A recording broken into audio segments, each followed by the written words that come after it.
chez Matika Songo TV, chaîne ya Nguya. Matika Songo TV. Matika Songo. Kasongo Matika Songo. Bon. Garçon, lève-toi vite. Abonne-toi chez Matika Songo TV. Parle-en à ta copine aussi. Vite chez Matika Songo TV, chaîne ya Nguya. Matika Songo TV. Exceptionnel, un homme qu'on appelle Matika Songo Matkas de longue date. Quand même tu sais. Aïe. Bakoyanga noye tabata keto ba jaloux. Matika Songo. Wana bato keto belé. Il y a des gens au balinga gite ozonga. Priya na bango Matika Songo kufa. Bato keto ba jaloux. Babi actualité ya solo, makambo solo, ezongi en direct de Matika Songo. Is good bakoyanga noye ba jaloux Matika Songo. Zongi se lengi na internet.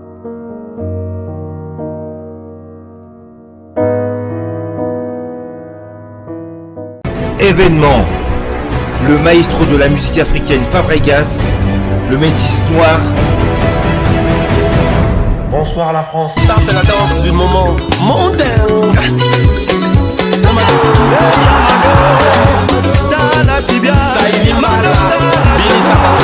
Après avoir conquis le continent africain, il s'attaque à la salle prestigieuse de Double Mixte à Lyon.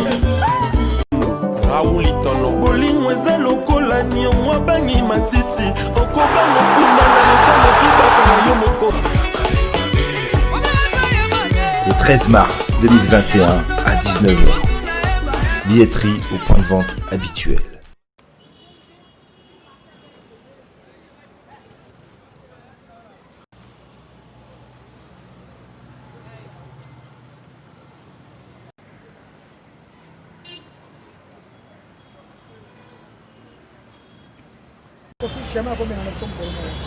Jamais jamais na kofi message à cap donc ça kofi que maman na tué les cas ça kofi que kofi a kengela kina o manika manika za ko kenga za merveille ram ça il kofi que kofa c'est un style de polo ça kofi que so ko kofi ça message à kofi le dia ba na Hollande biso par rapport à présence en awa na cathédrale ya Notre-Dame o kofa na baga za maman botina na ira awa en tant que moi maman ni kisi on a mal à kisser na mingi c'est grâce à Kofi Olomide. En tout cas, c'est pas une organisation organisée, c'est Kofi Olomide. Les hommes, c'est l'église.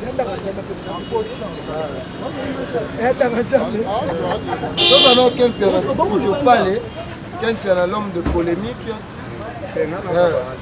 Bonjour, Ken Pierre Pito Palais. Magizembe. Badbazolanda, on a fait mon news.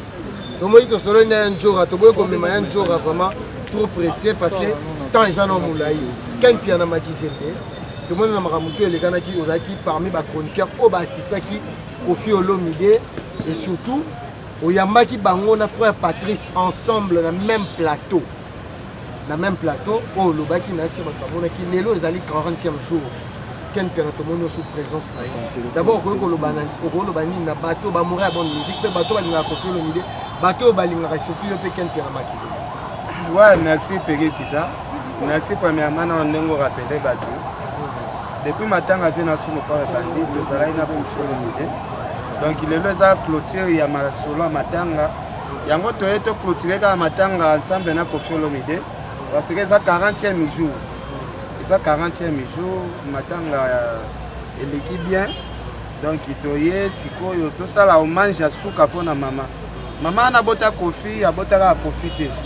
Asa maman na biso nyonso tout. Toye na mesi na ye parce que nga loba ngo lelo bato ba loba ken piana okenda poto fallait mema yo. Fali wana memanga poto pour abimaka pas Kofi Olomide. La seule Kofi abimisa fali te peut-être un sous ba poto ngo moi mobulu lelo. Dans mon image moi lelo faut na rappeler bato. Image moi ya loi tant bazo ça la clip ya loi wana bango tout bazaki au grand complet ba sam chitu. Dans mon bato bazaki na kati ngo ba telemaki wana Ken Pianazaki, c'est qu'on a pire petit à Kofi Olomide à depuis Kala. On peut créer des questions à Sika. Ils ont généré qui a loi. Tu te rappelles bazo ça la clip wana biso tozala bana mikie. To fandaka likolo a mir. Ba petit mo mikie bazala likolo a mir. Ezala ba biso parce que biso tozala bana ba soda. To fandi na kalwano et pesi mo fleri mo Congo. Donc c'est ça. Donc tozala bana ba soda oyo. Merci Ken Pianazaki, sûr que Bata peut belé à tout ce que je reste malé. On a Azor. Soutenir nos artistes, on n'a pas de temps à faire des concerts, on a la place dans le Bakestaka, on ne peut pas nous appeler la place de la bataille, parce que le message à tous les producteurs de la musique, pourquoi pas dans la politicien, pourquoi pas dans la journaliste, surtout, dans la mécène, pourquoi pas, pour assister à la messe 40 jours à maman amie. Donc déjà, avec Nassé, après c'est le haut de l'île les maquettes, 2 demain déjà les 15, à la activité dans Béni les visionnaires, le 15 déjà de mettre demain, à bâtir déjà l'activité pour la concert, voilà. Merci, on va porter mon bateau, on a film sur la question, c'est comme si tout ça est une interview. François, on a dit nos rapports qui bas, pour le dit que presque la chroniqueur, on a ma chroniqueuse junior sur un message. On a dit nos rapports qui bas, on a qui a qui et tant que yo zan de kunaye na maramo nyo so ni kanaki surtout maramo nyo so ni kanaki le kanaki na internet pour na ndiko envers Kofi yo vous entendez d'abord.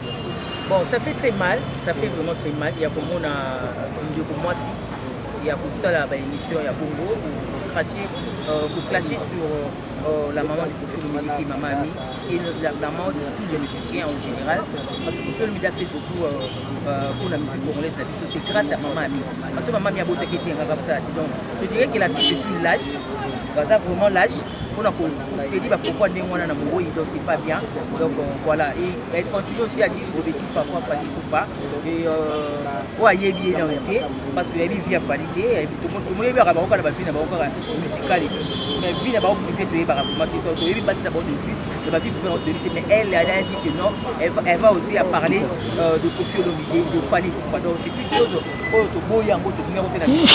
ils ont avancé ils ont apporté rien du tout la carte de musique congolaise c'est pas tel pour wana ma polémique à Muzoba bablo à Muzoba ils ont apporté rien du tout donc ma soeur c'est une lâche moi je vais le dire c'est très impoli on a clasher le rendez-vous c'est pas bien ma bête tout le monde a des salami mais et ça n'a pas nini et qui si au coup parce que mise au organiser sur jazz alors c'est parce que assez le moins ça la raté mais donc c'est les pour allo bana m'a pas parlé tout en haut va se charger de quoi quel piano va maniquer va se charger va bazar va se charger de ça à côté vie privée il a fallu pour comme yemo ka loba kango la liste des stars chez Marie Laurent moi voilà merci beaucoup c'est mais c'est ni na yaki matanga profiter ou aleki Kofi na succès bolongola mutu te ki ayaki matanga profiter mais aleki Kofi na succès na Congo tolongola ka mettre Yane frère Patrice ayaki Jibempe na yaki te mikolo batu bazoka nde barumba tiacho trop barumba nde Kofi asala ya papa nalobi bo eza na musicien moko te ayaki matanga te o aleki Kofi na ba œuvre o aleki Kofi na succès aza te biso atolobela succès te bato mosusu bayaki te par complexe baotala par complexe mais quel par rapport à respect à bon voisinage comment ni Kofi na Jibempe na bazabo ya musicien le plus proche dans le même quartier et puis comment mon ka fait na quartier na yo et puis matanga c'est kana mon fleury mais osaka na mon fleury yete bon baza quartier moko mais Kofi azana parler à Fandaka azape na flat ya mulai ya 3 niveaux ozo comprendre pourquoi ça na mino bo quartier moko mo fleury parce que soto bito tanga nombre ya ba parcelle na bino na aleki te yo répondre ngaka na leki na nombre pe ya barumba o Kofi abimisa na ba vie nyonso bokotanga bozonga tina bébé tianda tina ba vie wendo koloso nani aleki tolobela makambo matanga kelpiano kasi te ya lingi ame mango ki voisin parce que biso nyonso neto na Kinshasa awa biso nyonso tofanda na Kini eloko so différencier biso ezaka o afanda na Gombe o afanda na Kitambo o afanda na Bandal biso to toaba na Kinshasa ozo kapana otika ba intimidation wana ya ba kombo ba place ba masa na biso mususu pe ba afanda na bakaluka na ba pesa na biso susia otala moto auti kaluka memi malala pendaki oteka tala elongi ndenge bangungi est-ce que lelo Koffi Olomide alobaki nano matanga mama na ye bamusicien baninga ne bamisien mpena balelisi ye comme il faut te baninga ne bamisien na ye balelisi ye makasi oyebi na baartiste chrétien star numéro 1 c'est frère Patrice ayaki déjà sa père ya clan wenge mobimba ve na so Adolphe Dominguez atindaki bacondoléance moto aleki wenge mobimba na kolata Adolphe Dominguez mikolo moto alata yo tieza jibe mpena na wenge bino nde bapolémique ve na biso papa chéri aza leader ya wenge aza leader ya danger totika kopotentisa kombo ya papa chéri na kombo ya Koffi Olomide boyebi ke bazoyokana te mais bootuna question ayaki te mpo na nini ye moko bamisien mpe toyeba bete pani mpe rekola yaki olobi moko bamisien mpe rekola kasi boyebi bino moko te na matanga mingi na matanga bato ya mikusa bayaka mpina mingi te papa kobakisa question likolo ya question te na bamatanga bato ya mikusa bayaka mingi te po okutana okose retrouve na katikati ya bato ya milai yo komonana te bongo okompare molai ya Amanda Chante na milai ya bato riso otangela ngai molai yo Amanda Chante ya nango innocent ya mwana moke aza mpe molai yo innocent aleki yo na molai oyebi innocent te voilà quelqu'un a un message important par rapport à Bandeko News il y a Kolanda par rapport à événement au Zosa de Madelo 40e jour il y a maman Omi bon dernier mois ezalaka Koffi Olomide il faut botiaka mpe na place na ye moni place oyo tokotia Koffi totiaka ye mpena na place na ye eza na artiste moko te lelo na Congo asi akomi na plafond baniveau oyo Koffi azalaka nango apart moi ane Fally oyo alandi niveau wana donc Fally talaka Fally aleki bamusicien congolais nyonso sikoyo bongo sikoyo papa na ye sikoyo Fally naki patron alikolo na barumba aza likolo sikoyo papa na ye Koffi botie na place ni voilà et quelqu'un na ndako papa Koffi kuna na Montfleury ba 12 banaki obetama est-ce que awa to mona ngote 12 na tiane ya kokangela bato baporte ke wana kota te preuve vient jour ado kota te awa ekozala bongo te puisque 40e jour vraiment il faut tobeta masolo oyo elekaka na ba 2e jour wana eza masolo oyo ebetamaka bakundi nano mama ami te lelo eza masolo mama ami esi bakunda ye o 40e jour totika na mama ami ape makimi yako eleka na chaîne na yo merci eleka wapi na chaîne na yo kasi fe eleka mpona ya bakunda ye na mama ami te so lelo mama ami place afandi apema na kimia totika na masolo pa pamba o basalaki papa merci beaucoup merci beaucoup merci alors ya Christine Belenga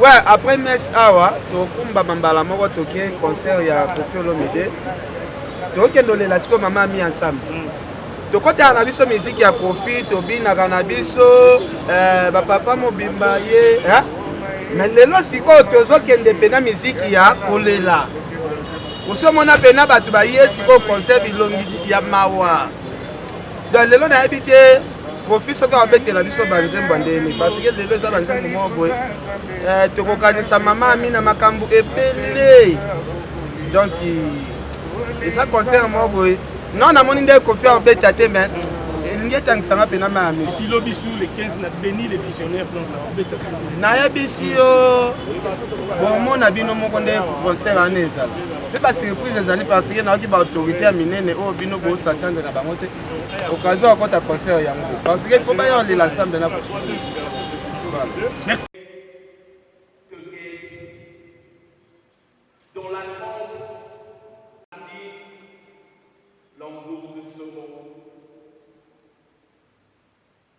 Car cela ne dit mon colonie, nous avons ça la colonie, n'a y a mon lit à vie, pour tout y a malédiction, ma soeur, mais là on ne retrouve votre pays. Elles ont toutes oublié. S'il vous plaît, nous demandons aux caméras.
qui a un petit mot, tout le monde est en messe, on va assister comme tout le monde pour faire le vidéo, quel sentiment? Vraiment, déjà très tristesse parce que maman beaucoup de ça m'a rappelé parce que moi déjà passé les cas de travail et donc à travers ces chansons et celles des noms vina masoma ba ndio hapo kwa maana hata mwana kama mwana tika utana ndio haka travers ouais donc c'est tout ça sur la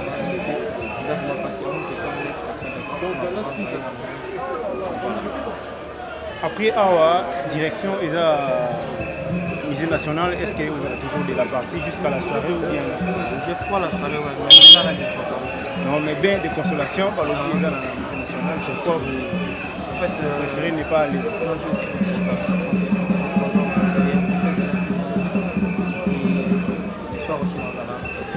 merci beaucoup. Événement. Le maestro de la musique africaine Fabregas, le métis noir. Bonsoir la France. Ça c'est la danse du moment mondain.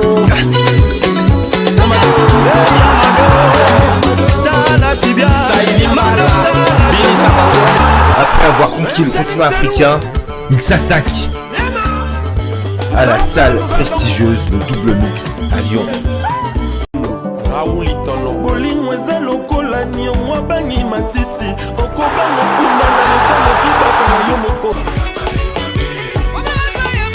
Le 13 mars 2021 à 19h. Billetterie au point de vente habituel. C'est Matika Songo TV, Chenia, Nguya. Matika Songo TV. Matika Songo. Kasongo Matika. Matika Songo. Bon. Garçon, lève-toi vite. Abonne-toi chez Matika Songo TV. Parle-en à ta copine aussi. Vite chez Matika Songo TV, Chenia, Nguya. Matika Songo TV. Exceptionnel, l'homme qu'on appelle Matika Songo, Matkas, de longue date. Quand même, tu sais. Aïe. Bakoyanga noa eta bato aketo ba jaloux. Matika Songo. Wana bato aketo ebele. Il y a des gens au balingaki te ozonga. Priya na bango Matika Songo akufa. Bato aketo ba jaloux. Babi actualité ya solo, makambo ya solo ezongi en direct de Matika Songo. Is good bakoyanga noa e ba jaloux Matika Songo. Zongi se lengi na internet.